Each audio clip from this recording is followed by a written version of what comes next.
Hello and welcome back to another edition of the Dropback NFL show brought to you by our friends over at Britballing. Today I'm your host, Stan Wilson, and I'm joined by the fantastic Matt Burns-Peak How's it and going, Stan? the enigmatic Joe Costanzo. Sadly, we are without our fourth man this week, but fear not, we will still be bringing you the quality content you know and love. So we've got some top tier content as always. Big news for the NFL UK scene this week. Been announced that the London games are in fact returning this year. We've got two matchups at the Tottenham Hotspur Stadium and in back-to-back weeks, in fact. So it'll be the Jets at Falcons in week 5 and then the Dolphins at the Jags in week 6. That's what we like to see. You like the sound of that, don't you, Matt? Your Dolphins taking on Trevor Lawrence and Urban Meyer over at Spurs Stadium.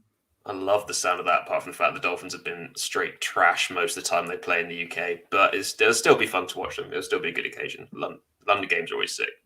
Absolutely, yeah. Hopefully the London curse doesn't live on for the Dolphins. New head coach and all that. I mean, it's just good to actually, have London NFL games back, to be honest, no matter what team was going. It really sucked last year. Obviously, completely understandable why it had to happen. But yeah, the atmosphere, the tailgate, everything. It's just such a fun time when you go to Wembley or Spurs Stadium. I think both of them are in Spurs Stadium this year, right? Yeah, no. What happened is the reason they're not having any games at Wembley is because Khan, his contract with NFL UK or something like that has run out. So there'll be no more games at Wembley unless they renew it, which I think is part of the reason why they started this whole initiative to get the whole Spurs Stadium going. I mean, yeah, I haven't been to the Tottenham Stadium yet because obviously it's been a couple of years since we've had proper games. But I always loved Wembley. Wembley was always my favourite venue for London games. But I've heard a lot of good things about the Tottenham Stadium. Yeah, me and Slew went to the Spurs Stadium to watch the Bucks play, and it was actually a really good time. We got to see Jameis Winston throw innumerable interceptions in the game. Yeah, that was his famous 30 interception year. It was a great time. Fantastic. So the Falcons will be returning this year. Terrell, you might find it slightly more difficult to get tickets this year because of the fact there's only 2 games, and the Spurs Stadium has 20,000 less capacity than Wembley. Damn, really? I didn't know that. Yeah. So there's going to be increased demand because obviously there was no games at all last year. Yeah. There's only 2 this year, and there's less capacity, so it's going to be really, really difficult to get yourself tickets this year. But I do think the NFL's done a really good job here marketing their young, exciting talents from the draft. Like you got the Falcons, they've just drafted Kyle Pitts, Jags with Lawrence and Etienne, and then you got the Jets, obviously Zach Wilson and the new LaFleur and Rob Saleh team. So they've got all their new market franchises out there, new style teams, and hopefully they can attract some new fans. But again, as I said, it might be more difficult for them to get into the sport over here in the UK because it's going to be just incredibly difficult to get tickets.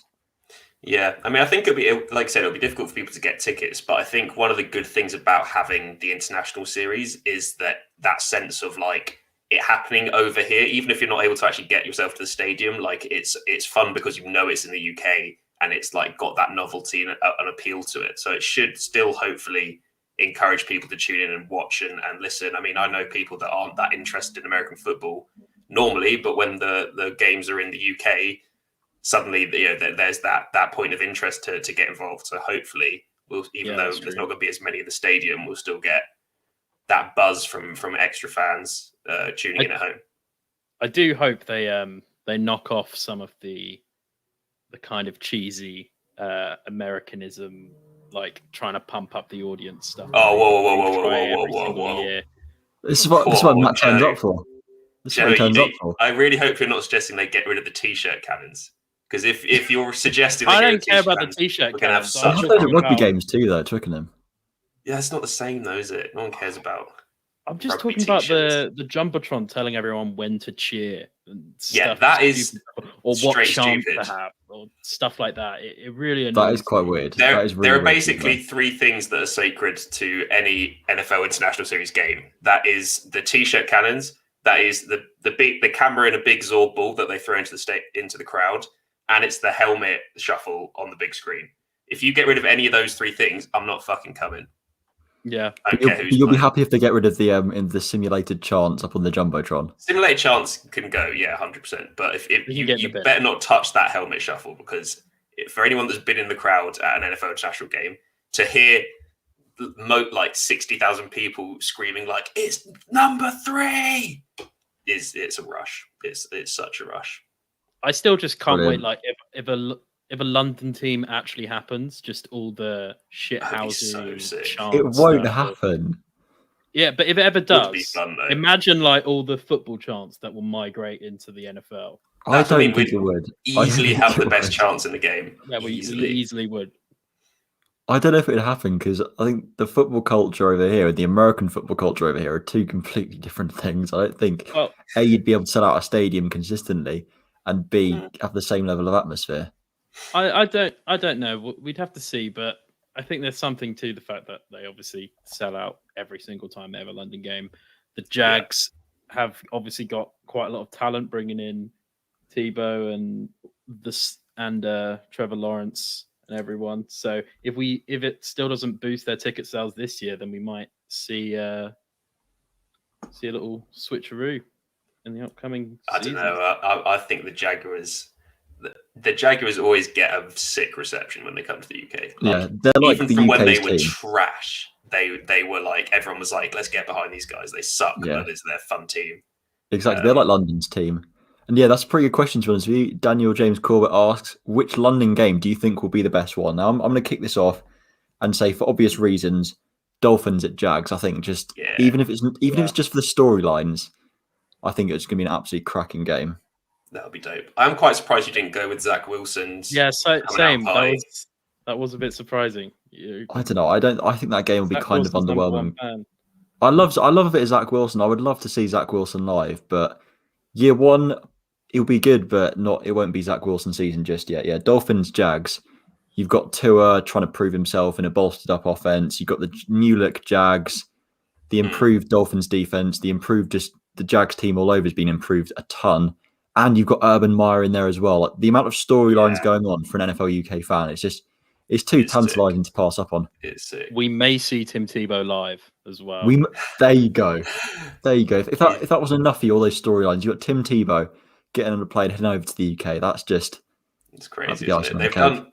It is. I mean, the Jags are almost custom built for a London game in terms of like spreading the NFL internationally, because you've just taken Urban Meyer and Tim Tebow, who are two like symbols of American football throughout like a few generations, and then you combine that with Trevor Lawrence, who is like this promised QB that we've been hearing about for like, it seems like the last like 4 years. Who's going to take the league by storm.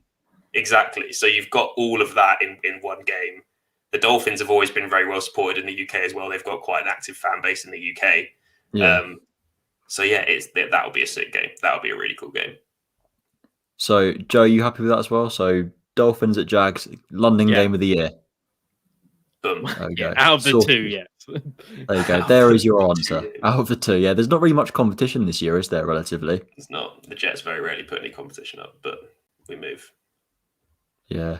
No, Tim Tebow tight end was not something that we really expected to see either, to be honest with you, Daniel. It's a bit of a wild card move from Urban Meyer and the Jags organization, which has apparently split the locker room and split the front office a bit. That's super interesting, actually. Has it split the Jags locker room though, or is it more just outsiders or ex-NFL players? Yeah. To be fair, maybe I it might Rob just be Ninkovich. outsiders. I heard Rob Ninkovich's comments that he'd basically destroy Tim Tebow at tight end, and I don't know. Okay. Ninkovich seems like a bit of a nincompoop on that one, to be honest. Yeah. Nice. It's a weird one though. Like there are a few different angles that it's quite interesting in terms of why it would maybe cause a bit of tension with the Jags. Like, I don't know. It'll be interesting to see how it affects Trevor Lawrence, because it's almost like stealing his limelight, right? You bring Tim Tebow back into the fold, who's like a symbol of American football and everything, but it's meant to be Trevor Lawrence's rookie season where the spotlight's on him. He was number 1 fucking pick, so he'll still get attention. He'll still get attention, but it'll be interesting to see how that locker room sort of revolves around that now. Like, you've got quite a lot of big, maybe not personalities, because Tim Tebow's got great leadership skill and has been very popular in the NFL locker rooms he's been in. But you've got a lot of big personalities and big names in there now. And I don't know if that is in a young team that's still sort of trying to find its identity. That can be potentially bad. Yeah, it's big names more than big personalities. When it comes down to it, to be honest, we said this kind of in our show on Tuesday when we heard about the news, kind of breaking news then.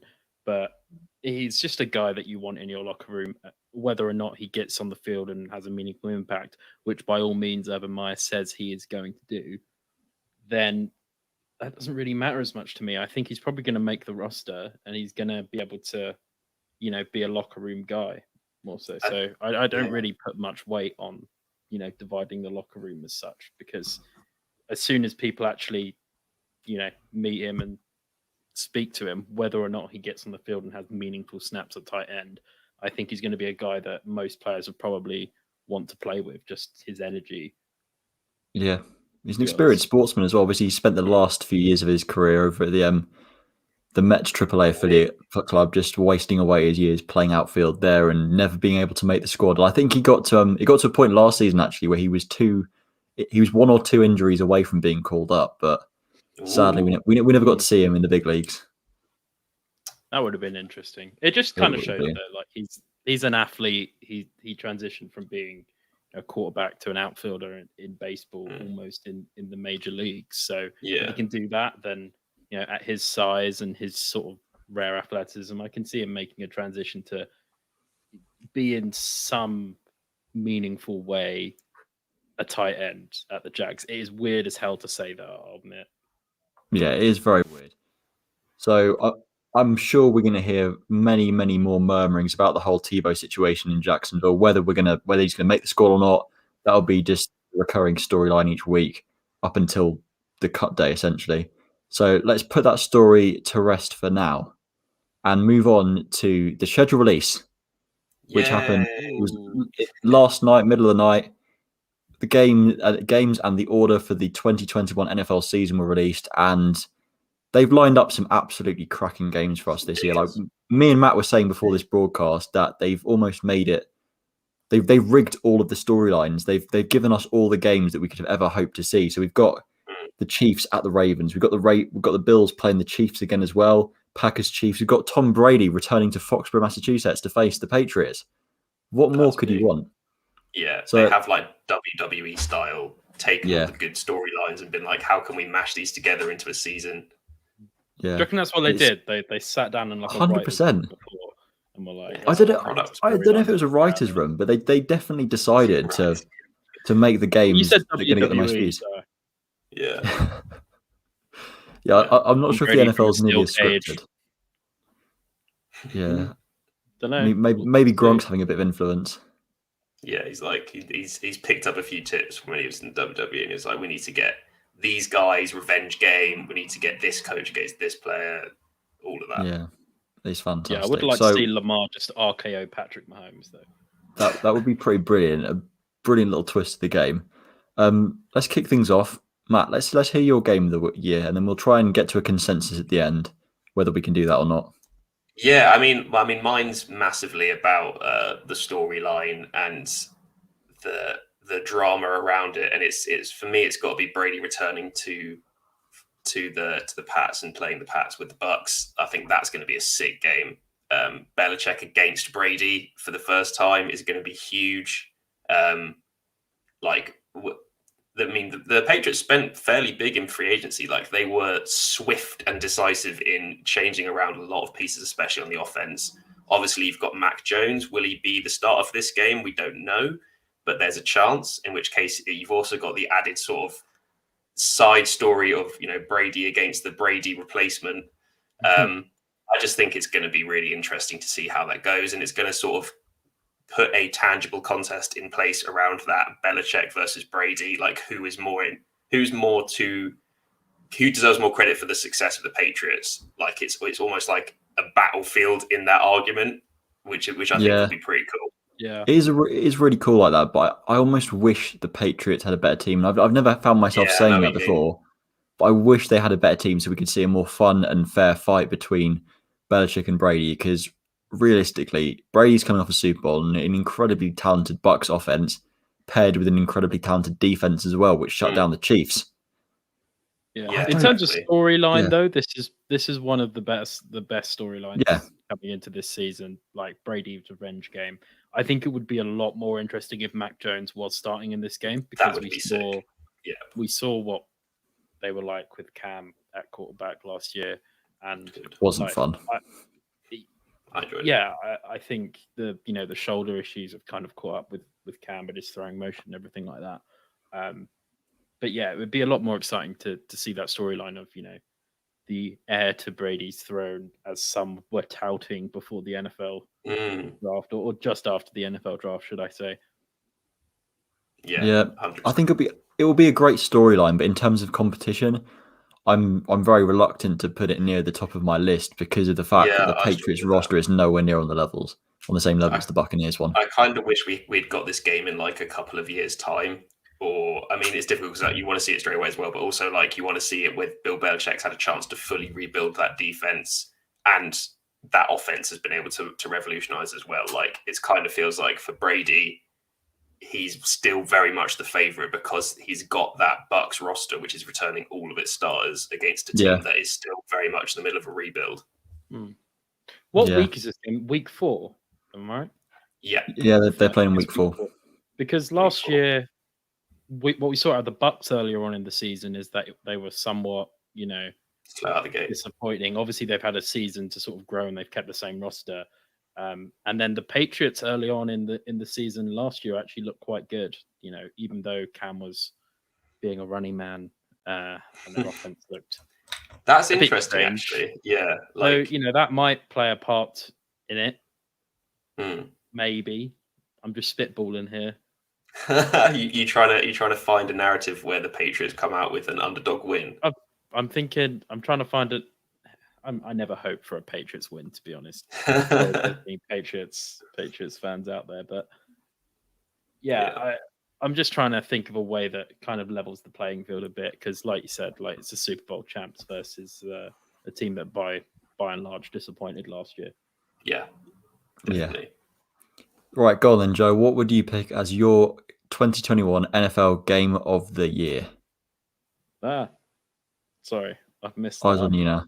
Could I say a contender before I say my actual Game of the Year? Do whatever you want, mate. Is that all right? You can.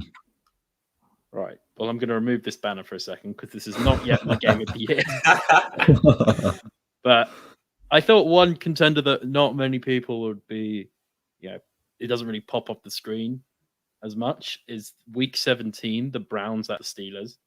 Ooh, okay. Obviously, last season we saw back-to-back the Browns beating the Steelers to get into the playoff and then beating the Steelers in the wild card of the playoff. So I just think the playoff implications and possible, playoff seeding that will come from this game makes me kind of like this matchup, to be honest. I think it's not my Game of the Year by any means, but I think it's one that I think people may look over and not really think about much because we see it twice a year anyway. But just coming at Week 17, the second to last week now of the season, I just think that'd be quite an interesting one. Two teams that might have to push for a playoff run later in the season. Yeah, to be fair, you had me fooled though. I thought in my head I was thinking Week 17, last week of the season, could have possible playoff implications if the Browns are still trying to. Yeah, I mean it still could, but it's not quite as dramatic as a Week 18 finale game. That was true. It's not. Joe, can I ask you how much did the podcast episode that we recorded this week, where we're talking about Hunger Games style NFL matchups and a certain Myles Garrett, how much did that figure in your mind to trigger the Steelers revenge game as one of your top games next season? Well, I don't think he's going to take his helmet off and attack. I mean, let's hope he doesn't do that ever again. But yes, I think Ben Roethlisberger would put up much more of a fight than Rudolph. I don't think Ben Roethlisberger will just be that much of a shithousery person to rile up Myles Garrett in that way. Dangerous man to roll up. Yeah, it might have slipped in, subconsciously. I wasn't really thinking about that going in, but it's a good point. But my real Game of the Year, gentlemen. Get the banner up. Get the banner up. The banner's up. My game of the year. The pick is in. It's the Packers at the Chiefs. Nice. Obviously, that's going to be sick. Got reigning MVP Aaron Rodgers going up against the next generation's greatest quarterback, probably Patrick Mahomes. He obviously won an MVP a few seasons ago, Super Bowl MVP the year before last. I just think a lot of people coming out saw Pat Mahomes and likened them to Aaron Rodgers. I don't think we've seen them match up yet as far as they've been playing. So I really can't wait for this. I think it's going to be an absolute shootout. It'll be all guns blazing. Mm-hmm. There's no chance that this, is going to be one of those boring, 12-9 games or anything like that. Field goal fest, yeah. Yeah. We don't want to see that. I'd be surprised if both teams don't score at least 21 points in this game. There are also two teams that are built in very similar ways in terms of their strengths and weaknesses. They've both got outstanding quarterbacks, but they've both got defenses that have got playmakers without being like stout. Do you know what I mean? Like the Chiefs secondary with Tyrann Mathieu and stuff like that, they've got players who can make big, impressive plays, but neither of them are very good at consistently shutting down offenses. So it has all of the, I'll say this and then it will be like a 9-7 game or something like that, but it has the makings of a proper shootout with big plays. Exactly. I don't believe that it will be. There's no chance. Let's hope not. Guaranteed. Put money on it. All right. So my game of the year is it's another Chiefs matchup. However, I prefer the Chiefs versus the Bills. I think that's going to be an absolutely cracking game. Perhaps an AFC Championship round preview as well. That would be cool. Perhaps we see them play twice next year. Run it back. I'd love to see that.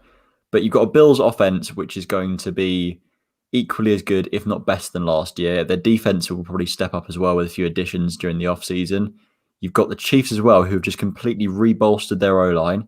They've added a couple pieces on defense, but the big story this offseason has been their O-line for sure.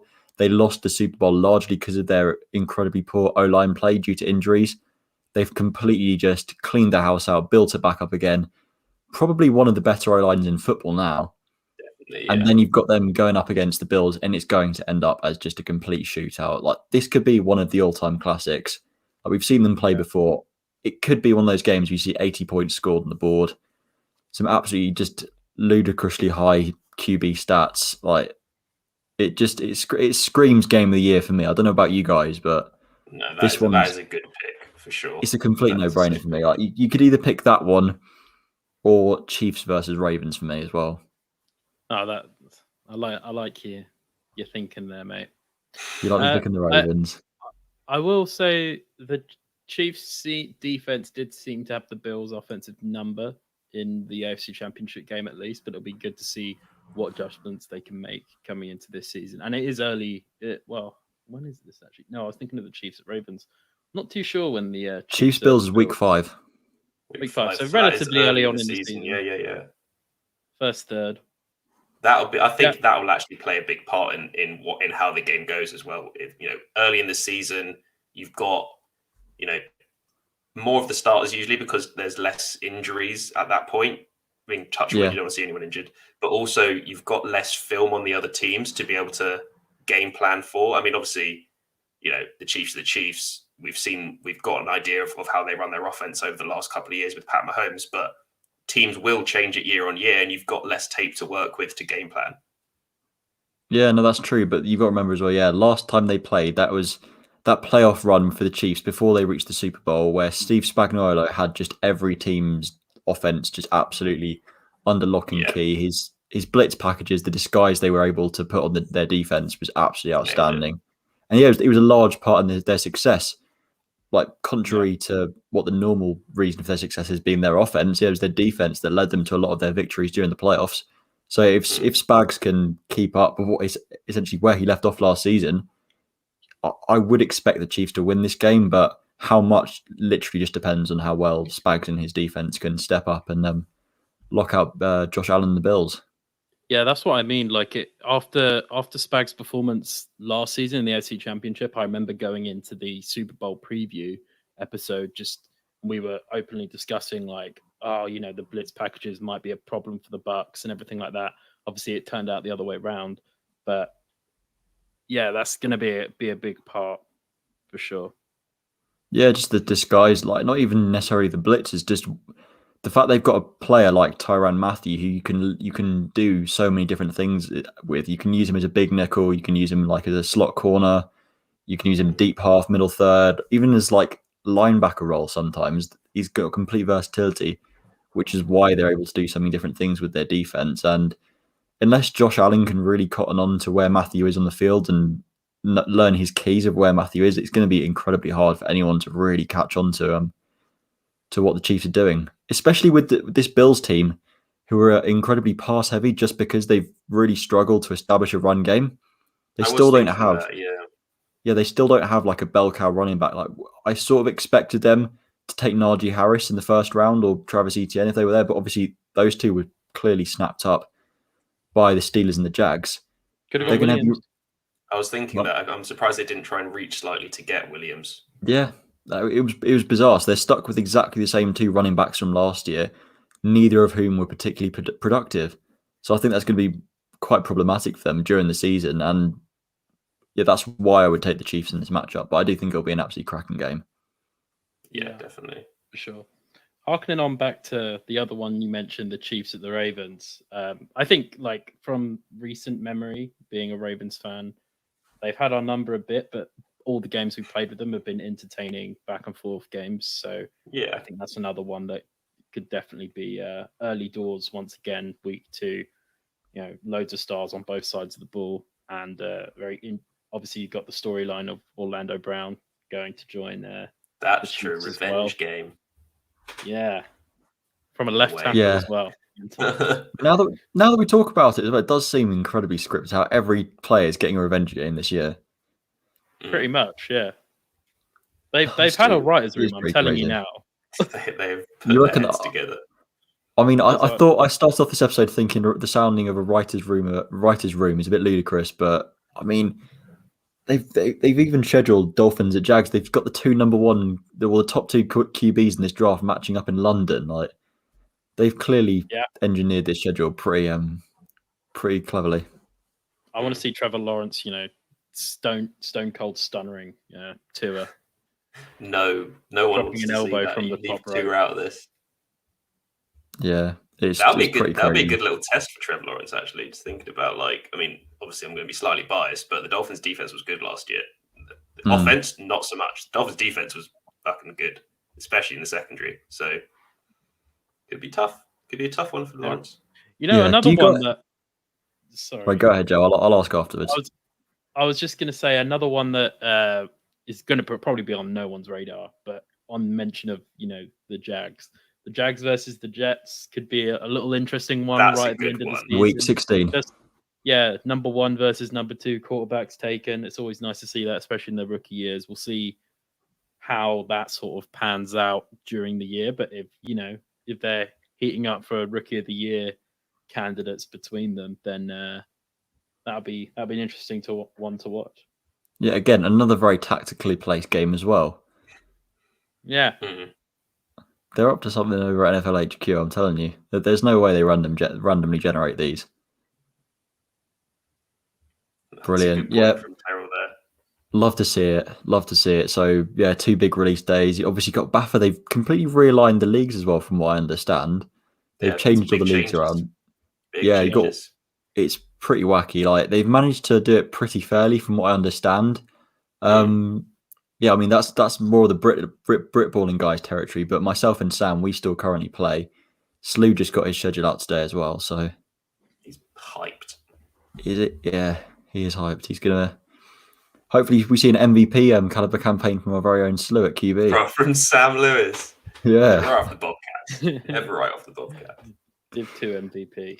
Do they have awards for each conference at Buffer level? That's a good point, actually. Is there enough coverage? I have no idea. That is not a question for me, mate. I know each club will have their own. Each I club think will it's have their own probably MVP. more but of a club level thing than yeah, Mm. BAFA as a whole. Maybe at the Yeah. Prem they might do something, but I Yeah. can't imagine it in Div Do we 1 know to- if the Uniball when the Uniball schedule's out, or if that's out already? Well, the Uniball season will be for the next year, so it'll be starting in like October, Yeah. November. So the BAFA schedule will come. This is for this season, for the 2021 season. But obviously Uniball runs in slightly to the next season, doesn't it? Or into the next year. Yeah, it's sort of difficultly placed because of which is part of the reason why they had to basically can a lot of the Uniball stuff this year, was because the only time they would have been able to play it was when people would be returning to their clubs, and you're going to have, you can't have Prem teams with like most of their team missing because they've all gone back to their clubs for the season and stuff. Yeah, it's been pretty rubbish for uni students. That's interesting, actually. So Daniel's NFL really games. I mean, I think Newcastle and Manchester would be more feasible than Villa Park, if I'm honest with you there, Daniel. I can't see, I don't know, Tom Brady playing at Villa Park. Oh, I'd love that. Would there be anything more like quintessentially English than like take this American sports star and just stick him into like playing Tuesday night in Stoke or something, like just good old bog standards. I'd quite like that, to be honest. I think one of the things that is difficult. biggest city in the UK. Yeah, I mean, there's nothing wrong with Birmingham at all, but do you know what I mean? Like just putting them into like a situation like that sort of like cold Tuesday night in Stoke sort of like sports territory. But I mean, that is genuinely a really good point from Daniel there about moving the NFL games around the UK, because the UK is very unique in it. There's not really an epicenter of people that play American football across the UK. It's very sort of spread out. There's quite a lot of teams in the north. There's a big bunch of teams in the Midlands, and then obviously loads of teams in the south as well. So it does sort of disadvantage people logistically getting to those NFL games because they're always in London. And especially if the NFL are really trying to grow in like UK fan base, they probably should look into doing something like having some games in, you could have Old Trafford in Manchester, for example. I think they'd use the Etihad. I think it'd be if they went to Manchester, I reckon they'd 100% use the Etihad. Like the city that place got full. It's all about money at the end of the day, isn't it? Yeah, it is. And part of the reason they built the Spurs Stadium was because of the NFL games. Mm-hmm. So that was a big factor in it. Yeah, I mean, I think that'd be cool. Yeah. What about Philadelphia Eagles versus Dallas Cowboys in Millwall at the Den? How would that sound? Just a good old-fashioned fight. Boom. Yeah, get the ultras out. Yeah, that would be brilliant. Right, let's just move back towards the Game of the Year debate. Any closing arguments for your particular games, or are we going to try and use this time now to get to a consensus and have our drop back Game of the Year? I mean, I'm not going to put up too much a fight about my win. I think, but by and large, it would be unbelievable if the Patriots were to be able to get one over on the Bucks. Yeah. Like everything is stacked in Brady's favor. But I just thought that storyline was super interesting, and sort of seeing those two come together after the history between Belichick and Brady. So I'm not going to put up a big fight for the Bucks versus the Pats. I mean, I think Bills Chiefs. Bills Chiefs. We got 2 votes for Bills Chiefs. Joe, would you be willing to sway? Do we? No, I've got my votes in for Packers Chiefs, and I'll convince you why. Go for it. All this drama we're hearing about Aaron Rodgers this offseason, it's all smoke. He's going to come back. He's going to play for the Packers next year. I agree. We all know it. And at the end of the day, this is a generational quarterback against another generational quarterback. Yeah. One just coming off an MVP season, one soon removed from an MVP season, and it's going to be insane. Like, I'm so excited for this game. The fact that we've never seen this before is actually ridiculous in my eyes. And I'm just a lot more excited to see Aaron Rodgers rather than Josh Allen, to be honest. I think Josh Allen's improved a lot and the Bills' offense looked good last year. But I just think the Packers are, with Aaron Rodgers under the helm, are something else. And here's a point though, Joe. Does that change if Aaron Rodgers isn't on the Packers for you? Oh yeah, surely. Yeah, obviously, yeah. But this is Blake Bortles. You don't want to see Blake Bortles against Pat Mahomes, no? Sure. Not particularly, no. I don't. Yeah, exactly, Terrell. Yeah. For those that didn't know, Green Bay signed Blake Bortles to add to their QB room, which is an interesting move because he sucks. To be honest, like he was a number 3 overall pick at some point. And, he was a whiff. He was a big swing and a miss. He had one season where he got the AFC Championship and looked competent. He was all right for a little bit until people basically realised that he can't throw, and but he could run a little bit. And then as soon as people just keyed into not letting him run and putting a quarterback spy on him, he was like, "Oh, I actually don't know how to throw to a person." He was okay at finding an overpaid QB of all time. Yes. Yeah. Jay Cutler. Don't you say a word about Jay Cutler. Nick Foles. There's a lot of overpaid. There's been a Nick few. Foles won a ring though. That's the difference. Yeah, that is true. Chicago Cutler was fun. To be fair, for a while. Who's the other one who played? He played for the Bucks before, and then he moved to Chicago. But he was terrible. He got paid a lot at the Bucks. Ginger guy. I know almost bald, but not quite. Almost bald, but not quite. This proves that he's overpaid. That I can't actually remember who he is. So yeah, I can picture him in my head. I can't remember what his name is, but I'm with you, Jay. I don't know who you're on about here. It's a bit before your time, Stanley boy. Yeah, it might have been. It might well have been. Right, so either way, let's just backtrack to where we were. Packers versus Chiefs. You got any more points to make on that one? I'm just a lot more excited to see. This is obviously assuming Aaron Rodgers is playing, and we all know it's going to happen. Like it's fine.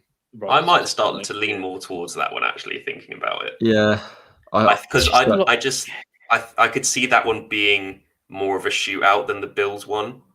The Bills Chiefs. I could see the Packers and the Chiefs being like you said, a good old fashioned 40 points each sort of. Is it because you saw the Packers defense crumble in the playoffs last year? 100%. That's what I mean. Yeah. I mean that defense will give up big plays. I think the Chiefs defense was a lot more stout down the stretch last season, but also we've seen it at times be accustomed to giving up big plays as well. And both offenses have that home run potential with the players they have on the field. Yeah, you know what, Joe? To make things easy here, I'll sway over. Packers versus Chiefs is the drop back game of the year. I mean, we haven't asked Slew his opinion on this, but I don't think it's that much of a controversial pick. Doesn't matter. Fair play. So Packers versus Chiefs. Let's stay on that. Who do we think will win? Chiefs. Packers. This is like in many weeks' time, so a lot could change. Patrick Mahomes much could be like he could break his leg in a horrible car crash. This is week 9. Assuming there's no like major injuries, that will obviously change my opinion a lot. If they somehow make it to week 9 with none of their star players being injured, which is very unlikely, but law of averages, let's just say they do. I think the Packers might have their number here, to be honest. Interesting.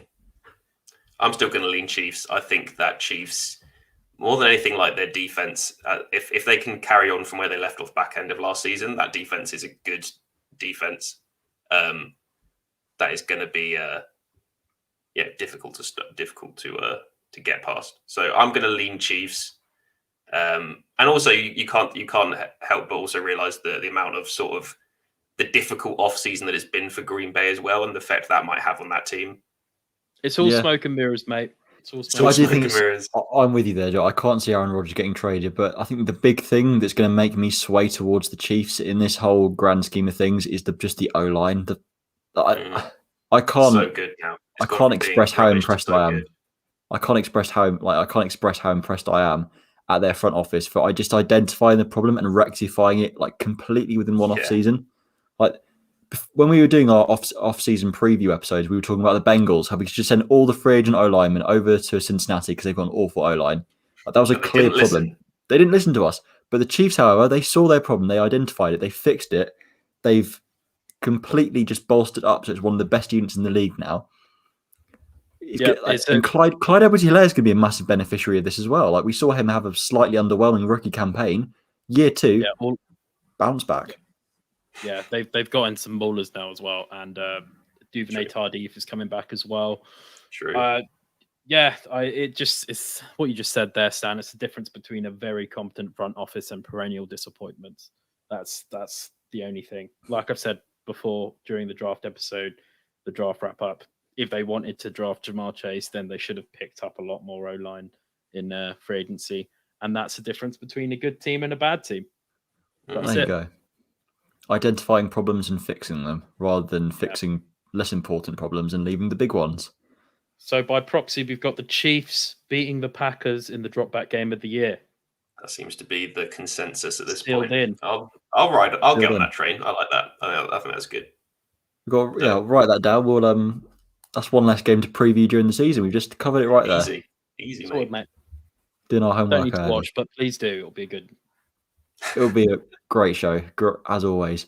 So, bit of a shorter show for you guys this week because during the off season, obviously, there's less stuff to talk about by nature. But we'll be doing some thinking, and we will come back to you next week. Great content, maybe even better. So, with that being said, we're going to wrap up, but definitely better. There you go. Every week is better, mate. Incremental improvement. Yeah. With that being said, we're going to wrap this episode up for tonight. Go follow us on all of our socials at The Dropback on Instagram, Facebook, and Twitter, where you can find all of our live streams as well, apart from Instagram, obviously. We're streaming on Twitter, streaming on YouTube, streaming on Facebook. And on Tuesdays, we release our weekly podcast as well. So you get double the Dropback content, which is it's fantastic. We can't lie to you. So it's usually stupid shit as well, like the Hunger Games thing that we did. The Hunger Games thing was brilliant, though. It's well worth checking out. Yeah, it was. Do check that one out. It's jokes. All right, so we're going to wrap this show up tonight, and thank you so much for watching. We'll see you same time next week. See you there, Cheers, guys. Thanks, Britballin. Yeah, shout out Britballin. Another week.